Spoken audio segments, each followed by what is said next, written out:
A touché son ego, on a douté de lui et il nous a répondu cash. C'est ça qu'on demande au Real Madrid, ce genre de rivalité, de concurrence. C'est pas bon, tu pars au banc, tu réfléchis un peu à ta vie et dès que tu rentres, tu fais mouche. Et c'est ce qu'il a fait aujourd'hui. Pendant qu'il était remplacé, il était tout sourire, il n'a pas montré qu'il était fâché ou quoi que ce soit. Il est juste rentré en jeu et il nous a rappelé l'ancien Vinicius. Personnellement, je pense que le fait qu'il soit remplaçant aujourd'hui l'a un peu réveillé. Et son entrée, il provoquait, il fixait chose qu'il avait perdu lors des derniers matchs. Sur le but de Kylian Mbappé, regardez le pressing de Tariq qu'il fait sur la défense d'Oviedo. Et le pire, c'est qu'il aurait pu chercher à marquer tout seul pour se mettre en avant. Non, il a fait la passe à Kylian Mbappé, ce dernier a marqué son doublé. Et c'est ce moment-là, moi, qui m'a fait rire, les amis. Pendant la célébration, vous avez bien vu, le gars, il voulait encore s'embrouiller avec quelqu'un. Heureusement que Kylian Mbappé était là pour lui fermer la bouche. Et je rappelle, pour ceux qui ne le savent pas, Vinicius est le joueur qui a fait le plus de passes décisives à Kylian Mbappé depuis son arrivée au Real Madrid. C'est pas quelqu'un de compliqué. On l'a vu avec Jude Bellingham. La première année de Jude Bellingham au Real Madrid, c'était pareil. Vinicius, il est altruiste, c'est quelqu'un qui aime partager. Très grosse rentrée en tout cas. Et Kylian Mbappé, les amis, aujourd'hui, il termine homme du match. C'est mérité. Mais bon, moi, son jeu là, vraiment, je suis pas trop convaincu à 100%. Après, tant qu'il marque, on peut pas le critiquer. C'est ça le problème avec Kylian Mbappé. 2 trophées d'homme du match en 2 matchs. 3 buts marqués en 2 matchs. Là, ça y est, il est vraiment en jambes. C'est juste le côté décrochage là-bas.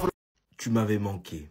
Voilà, je tiens à te le dire, tu m'avais manqué. Ce Vinicius-là m'avait manqué, provocateur, que ce soit sur le terrain ou en dehors, dribbleur, percutant, virevoltant, buteur, passeur. Ce Vinicius-là m'avait manqué. C'est peut-être la première fois depuis 6 mois que je le vois et je peux te dire, franchement, je pouvais pas me passer de toi, voilà. J'ai revu 15 minutes d'un Vinicius exceptionnel et ça m'a plu et je veux le revoir encore et encore. Alors j'espère que ce ne sera pas qu'une performance parmi d'autres. Enfin, plutôt j'espère que ce sera ça et pas une performance parmi des milliers et des centaines de matchs de merde. Parce que ce Vinicius-là, je veux le voir 90 minutes, matin, midi et soir, toutes les semaines, 2 fois par semaine, en Liga, en Ligue des Champions, en Copa del Rey, et ça, jusqu'à qu'il prenne sa retraite, les gars. Parce que vous savez pas à quel point Vinicius, ça me fait plaisir de le revoir comme ça. En plus, il n'y a personne qui peut ouvrir sa bouche, puisque, encore une fois, récupération, puis passe,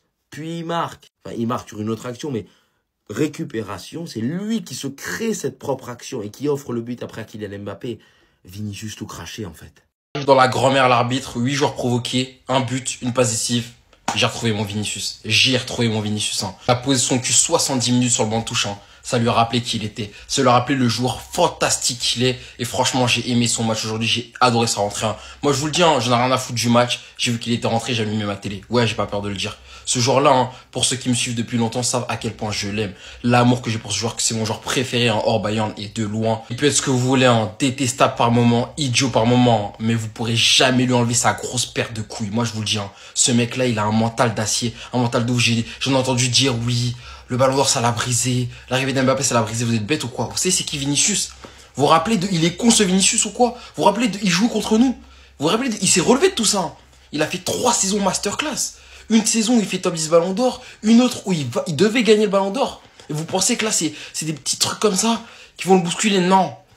Ça va prendre du temps peut-être. Certes, ça l'a un peu marqué, mais sachez-le, hein, il va revenir au plus haut niveau. Et sachez-le, il va reprendre le titre de meilleur joueur du monde. Voilà, j'ai pas peur de le dire. Ce mec-là, il est incroyable. Quand je vous dis que je le voulais au Bayern, hein. Là, avec toutes les polémiques qu'il y avait, c'est le joueur que je voulais. Même s'il faut péter sa clause à 150 millions, je pète. C'est un mec, hein, il lâchera jamais le haut niveau. Voilà. Donc peut-être que là, c'est un petit match, ok, c'était contre une équipe qui était promue. Mais vous inquiétez pas, d'ici la fin de la saison, ça va faire mal. Kylian Mbappé était obligé de lui dire de se taire tellement Vinicius était hors de lui. Regardez là où il a mis sa main. Le Real Madrid affrontait le Real Oviedo aujourd'hui lors de la 2e journée du championnat espagnol et le Real s'est imposé sur le score de 3-0. Mais voilà, l'image qui va tourner sur les réseaux aujourd'hui, c'est celle-ci. Celle de Mbappé qui met sa main sur la bouche de Vinicius pour lui dire de se taire. Il faut avouer que Vinicius était hors de lui. Et dites-vous que là, il venait tout juste de marquer. C'est pendant la célébration du but que Vinicius pétait les plombs. On se demande alors pourquoi Vinicius réagit ainsi alors que le Real a marqué. Vous allez dire que Vinicius a des problèmes de comportement, mais pas du tout. Ça a commencé alors qu'il était sur le banc. Quand il envoie un bisou dans les tribunes, c'est pas parce qu'il a vu une belle meuf qui lui intéressait. Non, c'est parce que le public est en train de le siffler. Écoutez. Écoutez bien. Donc avant de rentrer en jeu, il est fâché contre les supporters. Mais ce n'est pas tout. Après son entrée en jeu, il prend un carton jaune parce que l'arbitre l'accuse de simulation. Donc en faisant ce geste, Mbappé le préserve de prendre le 2e carton jaune, sinon il aurait été exclu. Mais Vinicius, t'es assez grand pour comprendre que tu ne dois pas prendre un autre carton jaune et tu ne dois pas t'adresser à l'arbitre de la sorte. Mais regardez ce qui s'est passé. Il reçoit des projectiles et il se fait insulter. En fait, c'est ça. Vous reprochez à Vinicius son problème de comportement, mais c'est parce qu'il subit des insultes et du racisme à chaque fois. Il se fait insulter tout le temps alors que c'est le premier match qu'il joue dans ce stade. Vous vous rendez compte, le club vient de monter. Ils n'ont jamais rencontré Vinicius, mais il se fait siffler et il se fait insulter alors que c'est la première fois qu'il met les pieds chez eux. En début de match, j'ai vu une guerre entre deux camps madrilènes, ceux qui étaient pour Vinicius et ceux qui étaient pour Rodrigo. Vinicius a tout simplement fait taire tout le monde. Et vous savez, il y a une façon de savoir si Vinicius va bien dans sa tête. C'est quand il ouvre sa bouche sur le terrain. Certes, c'est le Vinicius qui me fait chier, mais c'est le Vinicius qui est fort. Et on l'a vu, il est rentré, il râlait et il était bon et à fond. Sur le but du 2-0, c'est lui qui presse, donc il récupère le ballon, qui fait cette superbe passe pour Mbappé. Vous connaissez Mbappé, vous savez tous très bien où ça a fini. Et en plus de ça, il est buteur, donc c'est un but, une passe D pour Vinicius. Et ça, c'est un truc qui profite pas à Rodrigo, malgré le fait qu'il était très bon dans le jeu. Et d'ailleurs, il était très frustré quand il est sorti, parce qu'il a senti cette fumée. Le message est clair, il y aura de la concurrence entre Rodrigo et Vinicius. Mais personnellement, pour moi, il n'y a aucun monde où Rodrigo saute la place de Vinicius. En tout cas, concernant Alexander-Arnold, bon courage à lui pour récupérer la place de Carvajal, parce qu'il compte bien rester à son poste. En tout cas, Mbappé, il est en pétard. Je pense qu'il est là pour reprendre le soulier d'or El Pichichi. Dédié à 3 buts en Liga en 2 matchs. Je sens que cette connexion entre Arda et Mbappé, elle va me casser les pieds, parce que c'est beaucoup trop fort. En tout cas, tous les Madrilènes qui sont tombés dans le piège et qui ont critiqué Vinicius, je vous regarde. Sinon, vous les gars, vous en pensez quoi? Ramenez-nous sur Snap, on s'ennuie. Réaction de Xabi Alonso et Vinicius sur les choix de compo et le match du Real. Xabi Alonso a déclaré sur sa décision de mettre Vini sur le banc: je prends toutes mes décisions en pensant à ce qui est le mieux pour l'équipe. Pour aujourd'hui, c'était ma décision. Je n'ai pas de 11 de départ précis, le 11 de départ dépend de chaque match. Nous avons plus de 20 joueurs dans l'équipe, je veux qu'ils aient tous un rôle et que chacun se sente important. Et il a rajouté: je suis vraiment content pour Vini. Vini, lui, il a mis une story avec la légende: je suis là. Xabi Alonso a aussi déclaré sur Mbappé: Kylian est très motivé, son énergie pousse le reste de l'équipe, j'adore la façon dont il se déplace tout au long de l'attaque et change constamment de position, c'est une menace constante, il est très vif. Il a rajouté aussi qu'il avait pris 4 kilos depuis la Coupe du Monde des clubs. Mais Vini, en fait, c'est quand il est énervé, quand il parle avec tout le monde, c'est là qu'il est le plus fort. Et le but qu'il met, ça va faire plaisir à Xabi Alonso parce que c'est après un pressing. Mais ce qui est fou dans l'histoire, c'est que Rodrigo, il fait un bête de match. Même Xabi Alonso, il a dit: j'ai aimé la performance de Rodrigo, excellente combinaison avec Carreras, quelques belles frappes, il était bon. Je comprends pourquoi t'es énervé, Rodrigo. Bon, Kylian, y a pas besoin de parler, hein, doublé, 3 buts en 2 matchs. Tu sens qu'il est dans sa meilleure forme physique depuis qu'il est arrivé au Real. Donc voilà, c'est autour de lui que Xabi Alonso va construire, y a plus de débat. Par contre, lui là, Dino Hussein, waouh. Attention, hein. Par contre, un conseil, les Madrilènes, enlevez-lui Rudiger à côté de lui. Dites-moi vous en pensez en commentaire, les gars, c'est pas vous amener, vous êtes des bons, nous, on avance. Les haters, essuyez vos larmes, sinon il va rentrer ses cookies dedans et il va manger. 3-0 pour le Real Madrid, qui est auteur d'un doublé, Kylian Mbappé. Et encore une fois, toute la classe, tout le talent de Kylian Mbappé. Et vous allez dire: ouais, mais il est pas bon dans le Black, il est pas bon. Il fait tout sur le côté, il décroche et dans la surface, il est intenable. Regardez-moi ce contrôle. Facilité avec laquelle il arrive à se retourner et à être devant le défenseur en une touche de balle, s'il vous plaît. S'il vous plaît, respectez. Ensuite, la finition, simple comme bonjour. On dirait que c'est facile quand Kylian Mbappé joue au foot. Premier but. Le deuxième sur une passe de Vinicius, tranquillement. Et évidemment, qu'est-ce qui se passe à la fin? Il récupère le trophée d'homme du match. Tout simplement, Kylian Mbappé, l'autain, respecté. Arrêtez. Ouais, c'est Kylian, Real Madrid, ça commence et maintenant Kylian le boss parce qu'il l'a mérité sur le terrain. Meilleur buteur la saison dernière et cette saison encore, il est parti. Vous voyez, à ce qui paraît, ils sont pas compatibles. Voilà, tout simplement, Mbappé, Vinicius. Mbappé qui vient tenir la bouche de Vinicius parce qu'il commence à s'énerver comme avant. Ils sont rentrés, les deux ont joué un rôle prépondérant dans la victoire. On le voit encore sur cette passe, ils peuvent s'entendre, ils peuvent jouer ensemble, les gars. Arrêtez de fabuler sur ces deux joueurs. Ils sont vraiment complices et je sens qu'ils vont cette saison monter en puissance. J'espère pour eux. Ensuite, Vinicius Junior qui vient montrer le logo pour dire: je suis là et c'est ma maison. Il a commencé sur le banc, il a montré. Donc voilà, 3-0 pour le Real Madrid. Ça commence bien. On verra. Le duel à distance est toujours là entre le Barça et le Real. Sinon, à part ça, j'ai bien aimé le match de Mastantuono. Il a été volontaire, vivant. J'ai bien aimé. Bon, je pense qu'il va encore monter en puissance. Il vient de s'adapter. Rodrigo ou Vinicius, c'est le choix auquel on va être confronté. Et ouais, les gars, victoire 3-0 du Real Madrid, mais vous connaissez votre gars. Faut toujours que je trouve des problèmes. Faut toujours que j'aille chercher un peu plus loin que le bout de mon nez. Donc, on sait très bien ce qui va se passer, mais on veut pas se l'avouer, en fait. Alors moi, je vais l'avouer pour vous. Rodrigo ne veut plus jouer à gauche, on a compris. Vinicius était lié gauche, on a compris aussi. Un match Vinicius titulaire, l'autre match Rodrigo. Xabi Alonso est en train de choisir le lieutenant qu'il va décider pour Kylian Mbappé. Rodrigo marche à la lèche, de ce que je comprends bien au Real Madrid, à coup de story, à coup de amitié avec Kylian Mbappé. Et Vinicius, on sait pas trop ce qu'il fait. Là, encore une fois, il rentre, il met un but, une passe D. Pourtant, Rodrigo avait fait un bon match. On disait le chinel fort de Xabi Alonso. Au final, toutes les cartes sont remises en jeu puisque Vinicius a fait une belle entrée. Un but, une passe D encore une fois. Une passe D pour qui? Pour Kylian Mbappé, le nouveau propriétaire du Real Madrid. Oui, parce que pour ceux qui ont loupé le match, le Real Madrid appartient désormais à Kylian Mbappé. L'équipe va être centrée autour de lui. L'individualité qui fait les différences, le mec qui fait les buts, l'équipe est centrée autour de Kylian Mbappé. Est-ce que ça marchera? Je ne sais pas. En tout cas, pour l'instant, c'est ce que le Real Madrid fait.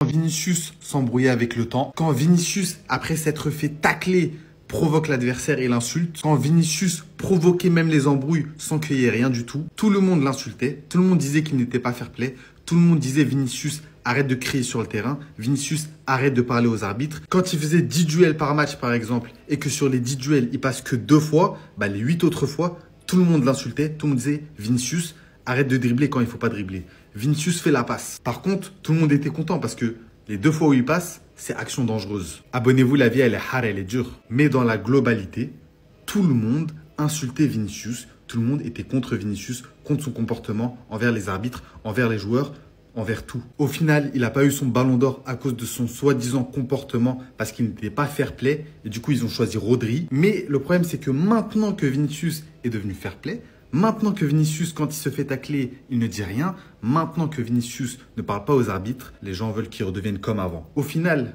quoi qu'il se passe avec Vinicius, il y aura toujours des gens pour le rabaisser. Il y aura toujours des gens pour le critiquer, même quand il fait du mieux possible. Nous, on demande à Vinicius d'être entre les deux, d'être provocateur, mais de ne pas en faire trop. Malheureusement, tu ne peux pas demander à une personne d'être parfait. Ça n'existe pas. En tout cas, qu'Allah vous guide et qu'Allah me guide sur le droit chemin. Changera jamais. Vous avez déjà vu un joueur énervé alors qu'il vient de faire marquer son équipe? Je vous présente Vinicius. Il y a même Mbappé qui vient fêter le but avec lui, mais il voit Vinicius en train de gueuler sur la bite. Il est obligé de lui mettre la main devant la bouche. Il est mort de rire. Et tout ça à cause de quoi? Un carton jaune pour simulation. Non mais Vinicius, il changera jamais. Et pourtant, quel match de Vinicius. C'est lui qui vient presser sur le porteur de balle. Et ensuite, il décale parfaitement Mbappé. Il prouve aux gens qu'il peut jouer avec lui. Mbappé, il a plus qu'à finir et marquer son doublé. À la 93e, il va même marquer un but dans un trou de souris. Ça faisait très longtemps que j'avais pas vu un Vinicius à ce niveau. En tout cas, bravo à Xabi Alonso parce qu'il avait fait des choix forts en mettant Vinicius sur le banc. Et j'ai l'impression que maintenant, ça va jouer à la méritocratie. T'es pas bon, tu joues pas. Ça a eu du bon pour les deux joueurs parce que Rodrigo, il a eu sa chance en tant que titulaire et il a fait un très très bon match. Il a réussi quasiment tous ses dribbles, il a percuté, il a fait des frappes, il a été excellent. Et Vinicius, pareil, il a été piqué d'être sur le banc. Au final, il joue que 30 minutes, il marque un but, une passe D. C'est magnifique pour lui aussi. Et Mbappé aussi, c'est 3 buts en 2 matchs. Je sens qu'il va nous faire une saison exceptionnelle. C'est pas le Mbappé en dépression de l'année dernière. Après, on le sait, un joueur comme Mbappé, il sera jugé et attendu en Ligue des Champions, en Liga contre le Barça. Mais faut pas oublier un truc, le Real Madrid, pour moi, cette saison, c'est un club en reconstruction. Faut pas attendre un Real Madrid époustouflant comme par magie. Par contre, lui, individuellement, il va faire très mal. En fait, les gars, c'est ça qu'il lui fallait pour qu'il retrouve son niveau. Fallait qu'on le provoque. Il fallait qu'on le provoque et le provoquer de 2 manières. Déjà, le provoquer en le mettant sur le banc et en mettant Rodrigo à sa place. Ça, déjà, c'est le début de la provocation. On le voyait à chaque fois sur le banc, il rigolait, il était là, chill, tranquille. Et dès qu'il est rentré, en fait, on a vu. Il rentre à la 63e, il fait une passe décisive à Mbappé à la 83e et 10 minutes plus tard, il marque. Voilà, c'est tout ce qu'on lui demande en fait. Assommer Oviedo, mettre le Real à l'abri et son entrée elle est convaincante. Et la deuxième provocation c'est ça, mais ça c'est pas marrant. Hué et menacé de mort alors que Vinicius n'a jamais joué contre Oviedo dans toute sa carrière. Un but, une passe D. Voilà, c'est tout. Voilà comment Vinicius doit répondre sur le terrain. On a vu Mbappé lui tenir la bouche pour éviter qu'il prenne ce deuxième carton jaune. Au final, voilà, Vinicius s'en sort qu'avec son petit carton jaune pour une simulation un peu sévère, on va pas se mentir. Mais dites-moi ce que vous avez pensé de la performance de Vinicius. Moi, c'est une entrée convaincante. Et dites-moi si vous avez préféré le match de Rodrigo ou de Vinicius et qui doit être titulaire face à Mallorca. Et moi, je vous dis à la prochaine. En fait, Vini, il a son meilleur niveau quand il est en bif avec les arbitres et en bif avec le stade. Tu m'étonnes que Rodrigo, il soit en pétard. T'as bien combiné, t'as bien joué, ok, mais tu vas jamais sauter le 7. Jamais. 30 minutes, un but, une passe décisive. Sur le banc, il était déjà en branlette. Il a dit, ah ouais, Chabi, tu veux me bencher? Vas-y, tranquille, je vais te montrer un peu. Il rentre. Dans l'impact, au début, je me suis dit, viens, il a rien compris. Et puis finalement, progressivement, on a vu que ce mec-là, personne va le sauter. Vini, personne va te sauter, mon gars. Fallait juste que tu t'assoies sur le banc pour réaliser. Personne va te sauter. Mon pauvre Rodrigo. Tu donnes tes fesses à perte. Tu donnes tes fesses à perte. Je m'intègre bien dans le collectif. Mais Vini, il rentre, un but, une passe décisive. C'est tout ce qu'on demande à un mec qui joue devant. C'est tout ce qu'on lui demande. Malheureusement, Kylian fait un excellent match. Il est plus incisif, il est plus tranchant. Ça se voit que sa préparation, il l'a prise au sérieux. Mais il nous faut quelqu'un en position de numéro 9 qui fixe la défense pour de vrai. L'un des rares moments où il s'est retrouvé en position de numéro 9, c'est quand Arda Güler lui a fait la passe. Contrôle magnifique, frappe, but. C'est tout. N'oubliez pas, le football, c'est cruel, c'est comme ça. Et Vinicius, personne va te sauter, mon pote. Il est de retour, les gars. Les gars, il est de retour. Enfin. Enfin. Depuis, on demandait. On voulait juste le revoir. Le Vinicius qui casse les couilles à tout le monde. Le Vinicius le rageux. Moi, c'est surtout pour ça que je dis qu'il est de retour. Hein. Pas à cause de sa passe D et de son but. Ça, c'est des bonus. Et l'état d'esprit qui l'a permis d'être au plus haut, il l'a récupéré aujourd'hui. Le Vinicius qui s'embrouillait contre le temps. Celui qui s'embrouillait contre un ballon de plage. Il va rentrer en jeu ce soir. Hein, et il va offrir une passe D sur un ballon qu'il a lui-même récupéré. Faire une offrande à Kylian. D'ailleurs, il va s'énerver contre je sais pas qui. Mais c'est là que je reconnais Vinicius. En fait, c'est là. L'autre là, qui jouait pendant tout ce temps, je sais pas c'est qui. Le mec calme là. Il manquait de hargne. Quelques minutes après, hein, il va marquer son but. Pour le plaisir de tout le monde. Et pour le malheur de Rodrigo. Parce que oui, c'est son concurrent désormais. On l'a vu hein, lorsqu'il est sorti. Il avait quand même le seum. Après, il a pas fait un mauvais match, Rodrigo. Il a été intéressant. Mais ça, hein, ça a stimulé Vinicius. Et il est revenu prendre sa place. Il est là. Le rageux, il est là. Celui qui s'embrouille avec tout le monde. Carrément, regardez le regard de Mbappé. D'ailleurs, regardez le regard de Mbappé et sa main. Tu sais qu'à ce moment-là, il évite à Vini. Peut-être un carton rouge, hein. Parce qu'il avait déjà pris un jaune sur une simulation. Et c'est là que je sais qu'il est de retour. Allez droit au but, les gars. Vous êtes pas sur Canal+, là. Au nom de Dieu, Kylian Mbappé est trop fort. Cette saison, personne ne va parler avec lui. Me parlez pas des Lamine Yamal, me parlez pas des autres joueurs dans les autres clubs, personne ne va parler avec lui. Le match de patron qu'il a fait. Et je parle pas que individuellement, sur le plan collectif, il a été incroyable. Et c'est le retour de Vini Prime. Le Vini qui jacte à tout moment et qui est décisif, c'est le retour de Vini Prime. Sachez que l'entrée qu'il a fait, c'est l'entrée d'un grand joueur. Peu importe l'équipe adverse. Il est rentré vers la 60e, il a changé le match. Et ça a pas manqué les gars, la connexion entre Vini et Mbappé, elle était magnifique ce soir. Mais comment parler de ce match sans parler de l'arbitrage catastrophique? Vous voyez clairement avec vos yeux penalty et c'est pas la seule action. Il y a un réel problème avec les arbitres en Liga, les gars. Et franchement, je dis pas que ça pour le Real Madrid, hein, pour toutes les équipes de Liga quasiment. À part un certain club et on sait c'est qui. Mais là n'est pas le sujet, les frères. Le Real Madrid de Xabi Alonso, je commence à voir la lumière. On l'attendait, on va commencer à le voir au fur et à mesure de la saison. Il y a eu des séquences de jeu, merci. Non, juste merci. J'aime voir ce Real Madrid-là, avec de la concurrence, avec de l'envie, de l'impact, de la construction. Merci pour ce soir. Dites-moi ce que vous avez pensé du match, les frères. On est ensemble, c'est léger, c'est pas lourd, abonnez-vous. On a enfin retrouvé Vinicius Junior. Un but, une passe D, un carton jaune. Ça, c'est un match Vinicius. Une célébration contre le public qui l'a sifflé. Enfin, ça me fait du bien de le retrouver comme ça. Ça faisait longtemps que j'avais pas vu Vinicius fâché et ça m'avait manqué. Peut-être que c'est bizarre, mais moi je m'en fous. Dites qu'il est pas fair play, nous on va le défendre. Victoire 3-0 contre Oviedo, deuxième victoire en 2 matchs en Liga. 6 points pris déjà, 0 but encaissé. En vrai, quand on fait les comptes par rapport déjà à l'an dernier, ça commence beaucoup mieux. Et ça me plaît déjà ce que je vois. Cette année, Kylian Mbappé, il n'y aura pas de temps d'adaptation, etc. Dès le début de saison, ce mec n'est pas là pour rigoler. Bref, en tout cas, il y a encore beaucoup de travail, mais au moins, comparé à l'an dernier, les points, ils sont déjà pris, l'essentiel est fait.